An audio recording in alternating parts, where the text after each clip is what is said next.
नमस्कार प्यारे छात्रों। इससे पहले के वीडियो में हम लोगों ने जो है डिज़ायरेबल डायनेमिक कैरेक्टरिस्टिक्स के बारे में जाना था। आपको पता है कि जैसे आपको पता है कि आपकी जो कैरेक्टरिस्टिक्स थी वो दो प्रकार की थी, डायनेमिक और स्टैटिक। डायनेमिक आपकी क्या होती थी, जो किसी इंस्ट्रूमेंट का भागुड़ जो समय के साथ साथ परिवर्तित हो रहा था, है ना। किसी इंस्ट्रूमेंट का भागुड़ जिसमें जो राशि का मान था वो समय के साथ साथ परिवर्तित हो रहा था, आपका डायनेमिक कैरेक्टरिस्टिक्स का था आपका। इसमें भी आपका दो प्रकार था, एक डिज़ायरेबल और एक अनडिज़ायरेबल। डिज़ायरेबल में आपके जो थे कौन कौन से थे, स्पीड ऑफ रिस्पांस था एक, और था फिडिलिटी था। तो स्पीड ऑफ रिस्पांस जो था आपका वो क्या था कि कोई भी जो यंत्र था, है ना, जब उसके चर राशि के मान में परिवर्तन को व्यक्त करता था तो वो जो गुण था वो क्या कहलाता था, आपका स्पीड ऑफ रिस्पांस कहला रहा था। और फिडिलिटी क्या थी कि जब हम लोग जितना इनपुट दे रहे थे अगर उतना ही आउटपुट मिल रहा था, या इनपुट और आउटपुट के बीच का जो अंतर था हमारा, वो क्या कहलाता था, फिडिलिटी कहलाता था। ठीक है, आपका उस दिन जो डायनेमिक कैरेक्टरिस्टिक्स में अनडिज़ायरेबल कैरेक्टरिस्टिक्स बच रही थी वो आज बताई जाएगी। अभी तक आपका क्विक रिवीजन मैंने सोचा करा दूं एक बार। तो अनडिज़ायरेबल कैरेक्टरिस्टिक्स में जो आपके दो थे, एक आपका लैग हो गया और था डायनेमिक एरर था। तो लैग हमारा क्या होता है कि कोई इंस्ट्रूमेंट जब किसी चर राशि के मान में हुए परिवर्तन जो होते उसमें होता है उसको शो करने में जितना टाइम लगा रहा है। जैसे मान लिया कि अभी आपके यहाँ मशीन में जो प्रेशर है वो लग रहा है 1 पास्कल, ठीक। अभी थोड़ी देर बाद क्या हो जाता है कि वो 0.5 पे आ जाता है, लेकिन ये आपको पता चल पा रहा है 10 सेकंड बाद। तो ये जो 10 सेकंड है ये क्या हो गया, लैग हो गया, ठीक। या जो आपके हाथ में घड़ी है, ठीक, अभी नॉर्मली सबका 60 मिनट पे 1 घंटा हो जाता है, लेकिन आपकी घड़ी में वो 65 मिनट पे 1 घंटे को शो कर रहा है।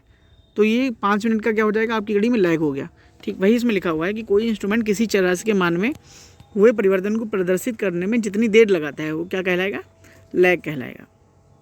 दूसरा आपका जो एक अनडिज़ायरेबल कैरेक्टरिस्टिक्स है वो क्या है, डायनेमिक एरर, कि समय के साथ परिवर्तित राशि के मान तथा यंत्र द्वारा मापे गए मान में जो अंतर होता है वो हमारा क्या कहलाता है, डायनेमिक एरर कहलाता है। ठीक है, तो ये आपका था पूरा, एक देख लीजिए एक बार डायनेमिक कैरेक्टरिस्टिक्स में डिज़ायरेबल और अनडिज़ायरेबल। देखिए बहुत ही इंपॉर्टेंट है, मैं आपको सही से बता रहा हूँ, है ना।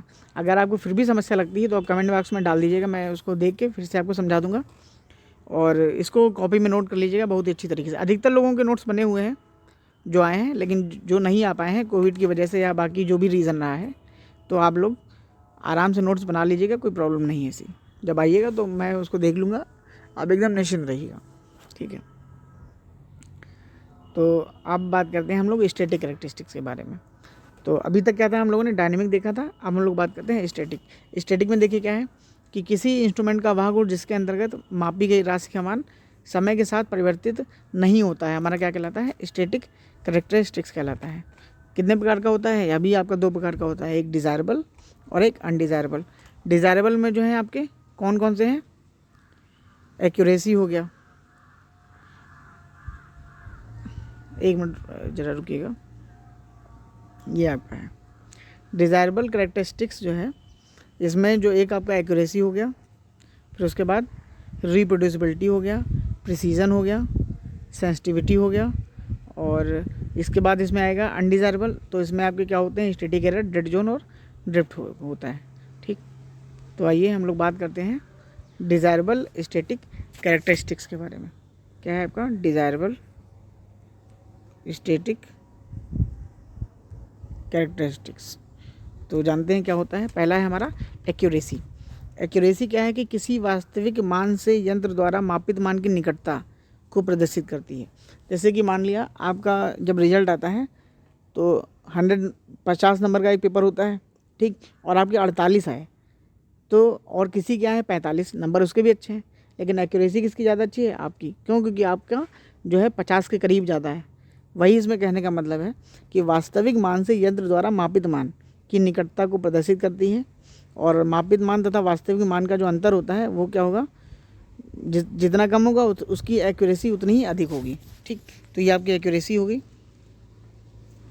और हाँ, एक चीज़ और है कि मापित मान तथा वास्तविक मान के अंतर को त्रुटि कहते हैं हम लोग, क्या कहते हैं, त्रुटि कहते हैं। जैसे कि मान लिया आपके 50 आए, आपके आए हैं 48, और जो मार्क्स मैक्सिमम मार्क्स है वो है 50 का, तो आपकी त्रुटि कम है बजाय किसके, जिसके 40 आए हैं। उसकी त्रुटि ज़्यादा हो जाएगी।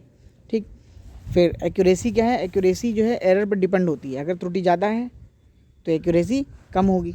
इसको हम लोग लिख सकते हैं कि जो एक्यूरेसी है वो एरर है ना, अगर त्रुटि ज़्यादा है तो एक्यूरेसी कम, एक्यूरेसी ज़्यादा है तो त्रुटि कम। ये आप देख लीजिएगा। ठीक, फिर आपका दूसरा हो गया रिप्रोड्यूसिबिलिटी हो गया। रिप्रोड्यूसिबिलिटी क्या होता है, किसी यंत्र द्वारा एक निश्चित समयांतराल पर समान कंडीशन में एक ही मान को बार बार शुद्धता से देना रिप्रोड्यूसिबिलिटी कहलाता है। कि सारे हम लोगों ने फंक्शन सेम कर रखे हैं, ताप हो गया, दाब हो गया, द्रव्यमान हो गया, और वो सेम टाइम में ही एक जो मान उसने पहले दिया था उतने ही बार बार मान दे रहा है। जैसे कि मान लिया ऑस्ट्रेलिया से मैच हो और विराट कोहली खेल रहा है, पहले में भी सेंचुरी, अगले में भी सेंचुरी, तीसरे में भी सेंचुरी, तो ये क्या हो जाएगा, कहा जाएगा कि विराट कोहली की रिप्रोड्यूसिबिलिटी बहुत अच्छी है। समझ में आया। फिर आपका है प्रेसीजन, मापन यंत्र द्वारा किसी एक ही राशि के मापित पाठ्यांकों की पारस्परिक समीपता। जैसे कि मान लिया आपके फर्स्ट सेमेस्टर में नंबर है 80%, सेकंड में 79 है, थर्ड में फिर 81 हो गया है ना, फिर फोर्थ में फिर आपका 80 पॉइंट कुछ आ गया, तो कहा जाएगा कि आपकी जो प्रिसीजन है आपका बहुत अच्छा है। जैसे कोई लड़का है मान लिया वो लाता है 80%, फिर दूसरे में उसकी बैक आ जाए या उसके नंबर आ जाते हैं 60%, तो उसकी प्रिसीजन उतना अच्छा नहीं कहलाएगा है ना। बल्कि आपका क्या था कि आपने पहली बार जितना अटेन किया उस हर बार उतना ही लगभग अटेन कर रहे हैं या उसके पास अटेन कर रहे हैं, तो आपकी प्रिसीजन क्या कहा जाएगा, अच्छा कहलाया जाएगा। वही इसमें है कि मापन यंत्र द्वारा किसी एक ही राशि के मापित पाठ्यांकों की पारस्परिक समीपता। वीडियो काफ़ी लंबा होता जा रहा है लेकिन चलिए मैं जल्दी ख़त्म कर रहा हूँ। सेंसिटिविटी क्या होता है, किसी यंत्र की मापे जाने वाली राशि के मान में होने वाले परिवर्तन को व्यक्त करने का गुण क्या कहलाता है, सेंसिटिविटी कहलाता है। जैसे कि मान लिया पहले दाब जो था वो 1 पास्कल था, उसके बाद 0.5 हुआ, तो जब आपका यंत्र जान पाया कि दाब कम हो गया है तो ये गुण क्या हो गया, सेंसिटिविटी हो गया। ठीक, फिर आपका है इसके बाद अनडिज़ायरेबल कैरेक्टरिस्टिक्स। अनडिज़ायरेबल कैरेक्टरिस्टिक्स क्या है देखिए जल्दी से, कि स्टैटिक एरर क्या होती है, इसमें 3 है आपके, एक स्टैटिक एरर, डेड जोन और ड्रिफ्ट। स्टैटिक एरर क्या होता है आपका, समय के साथ साथ अपरिवर्तित राशि के शुद्ध मान तथा यंत्र द्वारा मापित मान के अंतर को क्या कहते हैं, स्टैटिक एरर कहते हैं हम लोग। ठीक, ये आपका देख लीजिएगा। स्टैटिक एरर क्या है, मेजर्ड वैल्यू और ट्रू वैल्यू के बीच का जो डिफरेंस होता है। फिर डेड जोन क्या है, मापी गई चर राशि के मानों का वह क्षेत्र जहाँ पर यंत्र कोई भी मान नहीं देता है, मतलब आपका यंत्र जो है मर चुका है। जैसे मोबाइल है, एक टाइम पे ना ही आपका व्हाट्सअप चल रहा है, ना फेसबुक चल रहा है ना, ना नेट चल रहा है, ना उसकी बैटरी ऑन हो रही है। ठीक, तो मोबाइल क्या हो जाएगा, डेड हो जाएगा एकदम। ना बाइक है आपकी, वो चलने की कंडीशन में नहीं है तो वो डेड हो गई है ना। आदमी सांस नहीं ले रहा है तो क्या है, वो डेड हो गया। सेम क्या होता है, ये आपकी जो जोन होती है क्या कहलाती है, डेड जोन कहलाती है। ठीक, फिर आपका आता है ड्रिफ्ट। तो ड्रिफ्ट क्या होता है कि लगातार परीक्षण के कारण यंत्र की सुरक्षा तथा कार्यविधि पर प्रतिकूल असर पड़ता है, इसे हम लोग क्या कहेंगे, ड्रिफ्ट कहेंगे। होता क्या है कि आपको पता है, जैसे आप पंखा आपके यहाँ आया नया नया है, बड़ी अच्छी हवा दे रहा है, फिर 2 साल बाद ख़राब हो, उसमें कुछ नहीं हुआ, लेकिन फिर भी वो उतनी अच्छी हवा नहीं देगा। ठीक, तो ये जो समय के साथ उसमें ह्रास हुआ है उसकी क्वालिटी में, ये क्या कहलाता है आपका, ड्रिफ्ट कहलाता है। वही इसमें लिखा है कि लगातार परीक्षण, जैसे आपका कोई यंत्र है लगातार प्रोडक्शन कर रहा है, तो एक टाइम आएगा कि जब वो सही से प्रोडक्शन नहीं दे पा रहा होगा या उसकी प्रोडक्शन की क्वालिटी में कमी आ गई होगी, वो आपकी क्या कहलाएगी, ड्रिफ्ट कहलाएगी। वीडियो काफ़ी लंबा हो गया है, चलिए कोई कमी लगे तो आप बताइएगा कमेंट बॉक्स में मुझे। ठीक है, वो आवाज़ में, वॉइस में या जो भी है, अभी ये नया नया वीडियो बना रहा हूँ तो दिक्कत हो ही रही है, लेकिन मजबूरी है, किया भी क्या जाएगा, कोरोना का ऐसा काल चल रहा है। ठीक है, तो अपना ध्यान रखिए, नमस्कार।